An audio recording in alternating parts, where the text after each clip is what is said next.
दिव्यांग बांधव स्पेसिफिकली सर्वप्रथम फायदा घ्यायचा. मी माननीय सीओ साहेब यांचे आभार व्यक्त करतो. आता आभार व्यक्त का करायचे ते सांगतोय.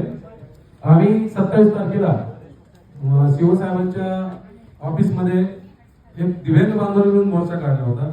मोर्चाचं स्वरूप असं होतं की आमच्या दिव्यांग बांधवांचा 5% निधी जो अर्धा लोकांनाच मिळाला अशी काही लोकांनी आम्हाला सांगितलं होतं.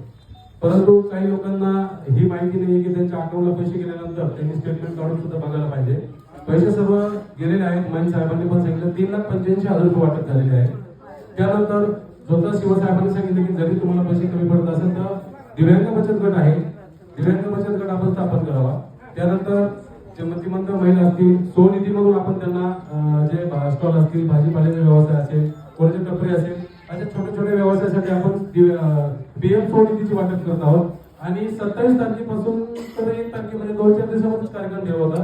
आणि त्या 2-4 दिवसामध्ये ही मतिमंद ताई आहे, हिला लगेच माननीय सीओ साहेबांच्या आदेशाने आज 15,000 रुपयाचा चेक वाटप होतोय. चेक नाही म्हणताना परंतु चेक मंजूर मिळाल्यासारखंच आहे. त्यामुळं मी माननीय सीओ साहेबांचे मत तसेच नगरपालिकेतील जेवढे काही कर्मचारी असतील त्यांनी याचा पाठपुरावा करून अर्जंटमध्ये हे काय सुविधा उपलब्ध करून दिली त्याबद्दल मी दिव्यांग बांधवांचा एक जिल्हा अध्यक्षाच्या वतीने मी त्यांचे आभार व्यक्त करतो. धन्यवाद.